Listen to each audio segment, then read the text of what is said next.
Stoicism, a pragmatic philosophy addressing ethics, politics, and societal concerns, emerged in Athens during the 3rd century BCE under the leadership of Zeno of Citium.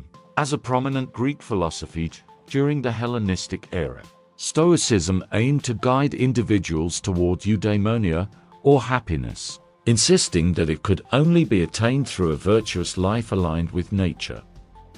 Following a visit from a delegation of Greek philosophers to Rome, Stoicism found widespread adoption among the Romans, enduring for centuries. Influenced by the teachings of Zeno and his disciples, notable Roman philosophers such as Seneca, Epictetus, and Emperor Marcus Aurelius identified themselves as adherents of Stoicism. Understanding Stoicism, the philosophical beliefs of the Stoics. Following the death of Alexander the Great in 323 BCE, various schools of philosophy emerged, seeking to unravel the path to eudaimonia, or happiness. Among these, Stoicism gained prominence. Finding its roots with Zeno of Citium around 300 BCE, the Stoics delved into multiple philosophical realms, including ethics, logic, and metaphysics. The foundation of Stoicism's core tenets lies in its theory of metaphysics. According to the Stoics, God and the universe formed a unified entity known as the divine logos, operating through a divine fire called pneuma. The entire universe emanated from this logos, with planets, stars, humans, and animals considered passive matter, all subject to the predetermined fate set by the divine, rational logos. Central to Stoicism is the belief in divine fate, shaping its key principles. Objects within the universe, viewed as passive entities, follow the chain of fate and live in accordance with their essential natures. This concept of living in accordance with nature underscores Stoic thinking. In this framework, fate and free will coexist, requiring individuals to choose acceptance of their predetermined essential nature as rational beings. Given the preordained nature of the universe by the divine logos, Stoics argued against worrying about events beyond one's control. Reacting negatively to uncontrollable circumstances, such as with anger or fear, was considered irrational. Stoicism posits that as rational beings, humans should govern their emotions to prevent making irrational choices and jeopardizing their virtue. Virtue stands as the cornerstone of Stoicism, comprising four cardinal ideals: courage, justice, temperance, and wisdom. Stoics believed that evil did not inherently reside in humans, but stemmed from ignorance of the divine logos and our essential nature. Stoic philosophers did not advocate eliminating emotions entirely. Instead, by striving for inner peace, they asserted that individuals could evade evil, ignorance, and unhappiness, ultimately leading a virtuous life. Zeno of Citium, pioneering Stoicism's founding principles. The origins of Stoicism trace back to Athens, where Zeno of Citium laid the foundation for this philosophical school around 300 BCE. Prior to embarking on his philosophical journey, Zeno, a prosperous Phoenician merchant, faced a transformative experience following a shipwreck during a trading expedition. Driven by a quest for the optimal way of life, he arrived in Athens, where a chance encounter at a bookshop shaped his philosophical trajectory. While perusing texts about Socrates, Zeno inquired about individuals akin to the famed philosopher. The shopkeeper pointed to a peculiar figure passing by, Crates the cynic. As a cynic, Crates embraced an ascetic existence, rejecting material comforts without harboring shame for his unconventional appearance. Despite apprenticing under Crates, Zeno grappled with self-consciousness about the cynic lifestyle. In response, Crates devised a lesson, instructing Zeno to carry a pot of lentil stew through town. Attempting to conceal the pot, Zeno faced embarrassment as Crates shattered the urn with his cane, covered in stew. Zeno fled in shame, prompting Crates to exclaim, "Why run away, my little Phoenician? Nothing terrible has befallen you." Motivated to create a philosophy merging Cynic teachings with a more refined and civilized approach to life, Zeno sought happiness for its practitioners. After studying under various philosophers, he commenced teaching his ideas beneath the Stoipoikal, a painted colonnade in Athens. As his student base grew, the school of Stoicism took root. In its nascent stages, Zeno shaped Stoicism's fundamental tenets, asserting the identity of God and the universe as a singular entity. He charted the course for Stoicism as a philosophy dedicated to discovering the good life, emphasizing alignment with nature and virtue. While Zeno laid the groundwork, it was his students who elevated Stoicism to one of the ancient world's enduring philosophical traditions. Cleanthes, continuing the Stoic legacy after Zeno. Following Zeno's passing into 62 BCE, Cleanthes assumed the leadership of the Stoic school, becoming a diligent successor to the philosophical tradition. Originally a boxer with a penchant for manual work, Cleanthes had ventured to Athens to pursue the study of philosophy. After attending lectures from both Crates and Zeno, Cleanthes found himself drawn to Stoicism. Cleanthes took on the task of advancing Stoicism by integrating his insights into ethics, logic, and metaphysics, creating a cohesive philosophy, acknowledging the existence of the soul. He incorporated this concept into Stoic perspectives on the workings of life. Expanding on Zeno's notion of the divine logos, Cleanthes proposed that the sun was composed of the divine fire, or pneuma, inherent in the universe. His reasoning posited that, as the sun bestowed life upon earth, it served as an extension of the divine logos. In contrast to Zeno's stance on ethics, Cleanthes held a different view. He argued that pleasure conflicted with nature and deemed emotions as weaknesses, lacking the strength inherent in souls created by the divine logos. Instead of advocating for a pursuit of happiness, Cleanthes promoted a life of consistency. For him, the sole consistent quality lay in reason and logic. This entailed embracing the universal reason of the divine logos and surrendering to fate. Chrysippus, advancing Stoicism to prominence. While Zeno and Cleanthes laid the foundations of Stoicism, it was Chrysippus who played a pivotal role in evolving the philosophy into one that would capture the imagination of the Romans. Arriving in Athens as a student, Chrysippus became one of Cleanthes' most distinguished pupils and eventually assumed leadership of the Stoic school upon his mentor's death in 30 BCE. Under Chrysippus, the Stoic concept of fate underwent significant development. He asserted that fate dictated every aspect of the universe. Chrysippus introduced a groundbreaking system of logical propositions, contending that because things could only be true or false, every occurrence had a specific cause. While some philosophers argued that a deterministic universe negates free will, Chrysippus disagreed. He distinguished between simple fates and complex fates, suggesting that human actions could influence supposedly inevitable events and alter their outcomes.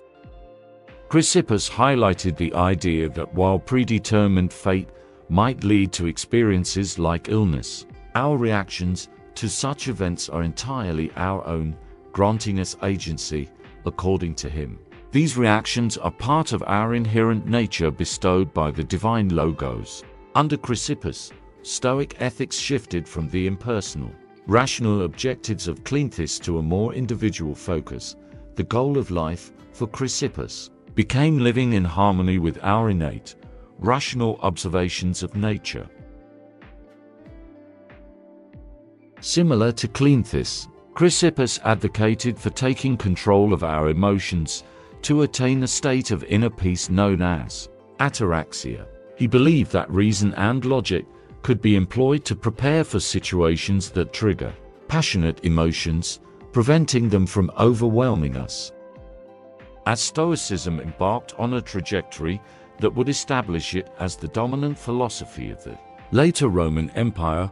Chrysippus passed away in 206 BCE. Various accounts suggest that his demise occurred after consuming undiluted wine, leading Chrysippus to laughter that allegedly resulted in his peculiar and memorable end. Diogenes of Babylon, bridging Stoicism from Greece to Rome. Around 200 BCE, the Roman Republic emerged as a contender challenging Greek dominance in the Mediterranean, ultimately subjugating the region in 146 BC. Both before and after this pivotal moment, Greek ideas wielded influence over the Romans, who drew upon the foundations laid by the Hellenistic world. Among the Greek concepts that resonated with the Romans was philosophy, and three philosophical contenders sought to establish their influence in Rome. In approximately 155 BCE, the Greeks dispatched three philosophers to Rome to protest a substantial fine imposed by the Romans. These philosophers were Cleanthes the skeptic, Crysippus the peripatetic, and Diogenes of Babylon, representing the Stoics. Each philosopher delivered a speech in an attempt to persuade the Roman Senate to overturn the fine. Cleanthes presented two speeches, one praising the Roman justice system and another challenging it. The Romans found this dual stance unsettling, leading to his dismissal.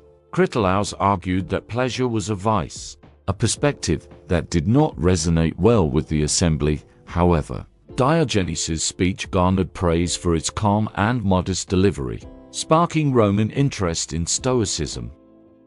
The fine was ultimately dropped, and Diogenes returned to Athens. He retained his position as the head of the Stoic school until his death around 140 BCE. Despite being a prolific writer, Diogenes' most significant achievement lay in introducing Stoic ideas to Rome.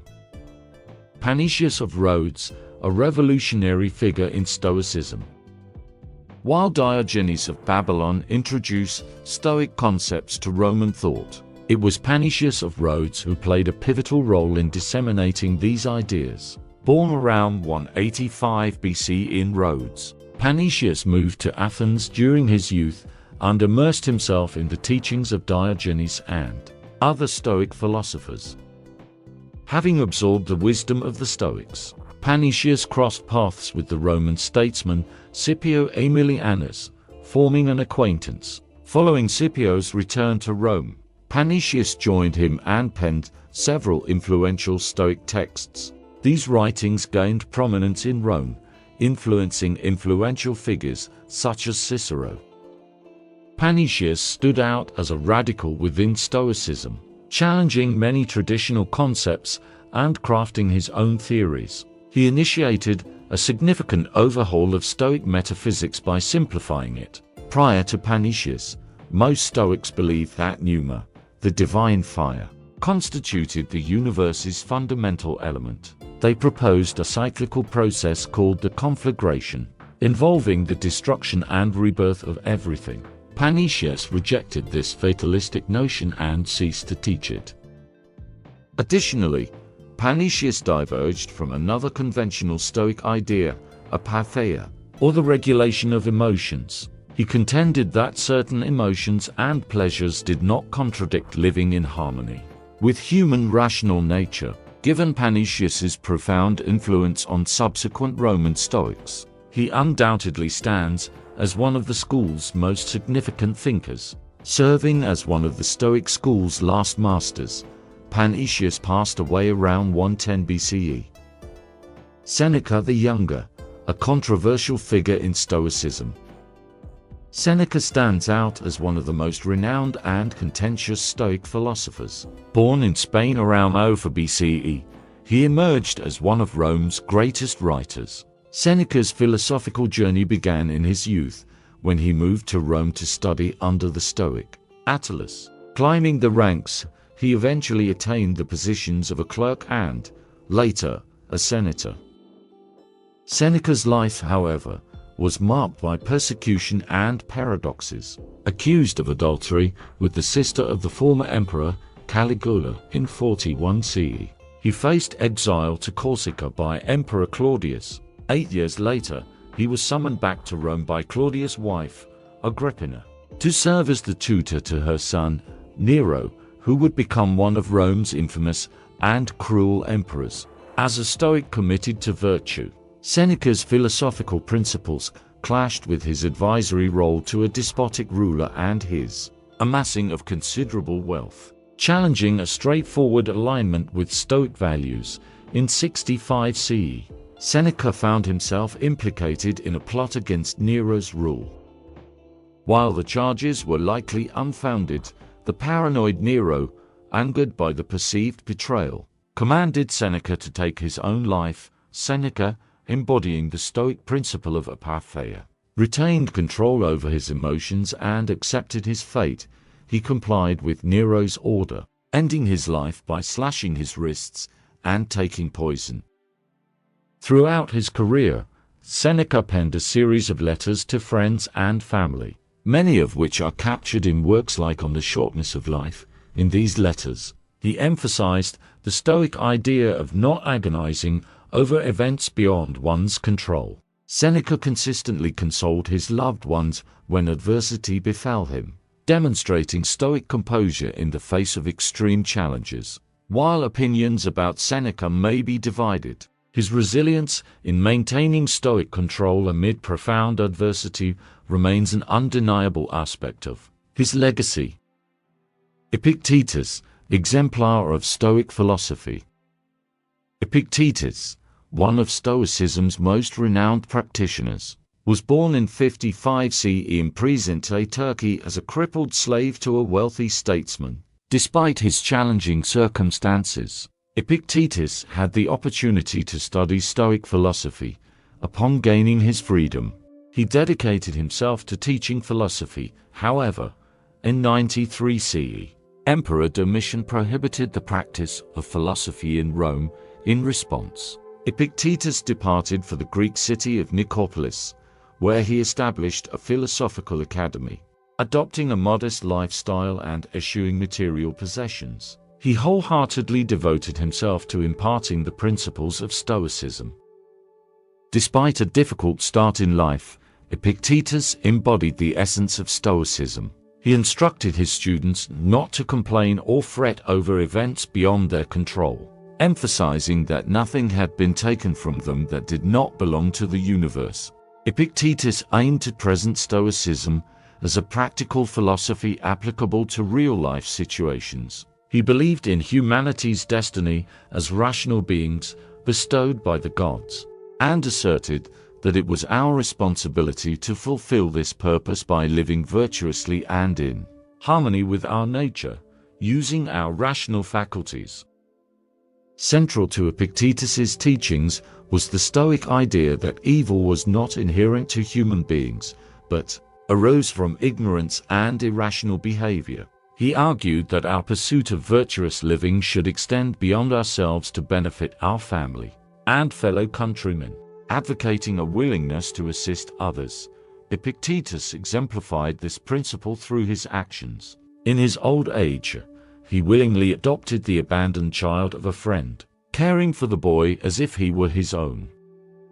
Epictetus served as a model Stoic, and his teachings left an enduring impact, influencing some of the most eminent philosophers in history. Marcus Aurelius, the Stoic Emperor.